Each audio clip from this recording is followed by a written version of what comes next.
Coping with COVID-19, brought to you by Guardian Group. Live easy.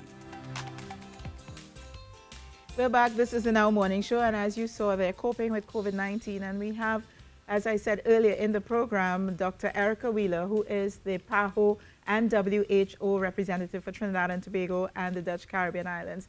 As we said, from this week, all our guests are going to join us via Skype, Zoom, or phone. So Dr. Wheeler is on Skype right now. Good morning, Dr. Wheeler. Good morning. Good to see you remotely. I know. I'd love for you to be here, but what we're doing is just really being safe right now. And I'm going to jump right in. There has been a video that was circulating by a doctor about why we should be all wearing masks, similar, and the Czech Republic has decided that everyone must wear a mask. And then in light of what the Ministry of Health is saying, that we should all treat it as if we all have COVID. Should we be all wearing masks now? Okay, Lisa. So to date, according to the WHO guidelines, there is still no definitive evidence that every single person should wear masks. We are still obviously recommending for those who provide care to others who may be infected, or to their elderly relatives or caregivers providing care to elderly persons as a precaution. Certainly for health workers, that is recommended. And we have instructions for different categories of health workers who should be wearing surgical masks and who should be wearing N95 masks. And that, of course, is in order to protect themselves. And in some cases, health workers wear shields as well. There is no evidence. Remember, this is an evolving disease, but there is no evidence that if every single person was to wear a mask, that will reduce it. Where the evidence is, of course, is around social distancing. Yes. And that goes as far back as the Spanish flu. The social distancing is the thing that worked in China. We see with the lockdown, and in Italy as well. This is what is so critically important. Right. So I guess social distancing will take into account my next question, which was about persons who are asymptomatic, because that was one of the arguments that was being raised in the same video that we were talking about, that, you know, many people might have seen it by now, that because some people are asymptomatic, they might be carriers and you would not know. So if everyone's wearing a mask, then you're protected. But as you just said, if you practice social distancing, then that should protect you. Am I correct? Yes, and the talk about being asymptomatic, I understand that there is a possibility, but where is the evidence? Where is the evidence today that is happening on a widespread scale? We don't have the evidence that if someone is asymptomatic, that they can actually spread COVID-19. So again, we are in this space right now where we are running with the science, and we can't go faster than the science. And I understand that people are fearful and are concerned. But again, if you do the right things that we've always been saying about practicing the social distancing, if people are suspected of having COVID-19, that they isolate, or if they've been to a country where COVID-19 was in existence, that they go into self-quarantine. These things are all part of the social distancing and protecting others from getting it if you have it. So wearing a mask, let me come back to the mask business.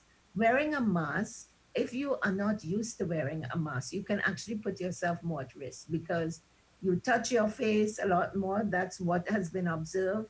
You take off the mask to eat, you put it back on, you touch the front of the mask, which you're not supposed to do.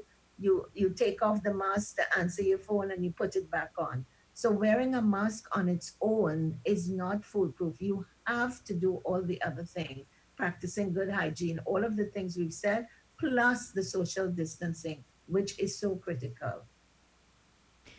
Dr. Wheeler, let's talk a bit about how long the virus can last on surfaces. I know that we've been speaking about it, but I'm still getting questions via WhatsApp and so about it. One in particular was clothing. So we're asking people to take off their clothing if possible as soon as they get home, put it into the wash and so on. But some people are not actually doing that. What are the risks?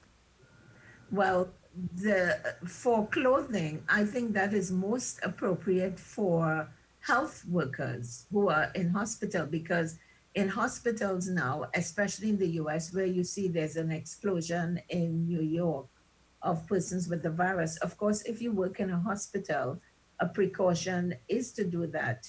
Take your clothes off, because you don't know who you're coming into contact with in the hospital. But you think about it, if when you're outdoors, you come inside and you take off your clothes, you're assuming then that the virus is airborne. But there is no proof that the virus is airborne. The one study that was done under laboratory conditions shows that yes, there was a lot of generating what they call, aerosol from aerosol treatment, but those were in laboratory conditions. Mm-hmm. In an actual ICU, the droplets don't go as far. And remember, we are saying keep your distance 3 feet away. So the taking off of the clothes on its own, again, that is more relevant for health workers in hospitals. And again, persons who may be in contact with those who have COVID-19. But if the virus is not airborne and you are outdoors and you come in and you have practiced social distancing and you have done all the things that you should do, then the question is, how does it get onto your clothes if it's not airborne? If it is when you are in contact with someone who sneezes or coughs on you, yes, the droplets will come on you. It will come on your clothes or anything. Yes. The droplets will drop on, because remember, they're heavier than air. Yeah. But just taking off your clothes alone without any kind of physical contact is not going to protect you, because okay, so that, the virus that applies. has not. So that applies as well to your shoes, because, they're talking about you should spray your shoes as you come in, take it off. You're really speaking to the health workers here, or those who have come into contact in some way. Yes, they're those who are vulnerable because they are more exposed naturally to the virus. But if it's not airborne, then again, the question is, how do you get it on your hair, your clothes, or your shoes? Right. Fruits and vegetables, let's talk about that. Should we be washing more than, or even for those who didn't really wash it carefully? Some videos are saying wash with soap and water your fruits and vegetables. Okay, so if any surface, the virus can land on any surface. So again, the only reason why it will be on fruits and vegetables is if someone who has it, touches the fruits and vegetables, and you touch it right after, and then you touch your face, your eyes, your nose or your mouth. So again, let's come back to the common sense precautions. Mm-hmm. Of course, if anybody sneezes or coughs and the droplets land on any surface, and we don't have any definitive proof of, according to which surface, how long it lasts. I know there's been a lot of, there've been articles and news reports. Yeah, I think we have lost her there, Dr. Wheeler. Well, Dr. Wheeler, the good news is that Dr. Wheeler is with us every time we need her, so we probably have her back tomorrow to continue this conversation with her, because I know we also wanted to touch on COVID-19 and pregnant women. So we'll join back Dr. Erica Wheeler. Of course, she's the PAHO WHO representative for Trinidad and Tobago and the Dutch Caribbean Islands. And this has been another segment of Coping with COVID.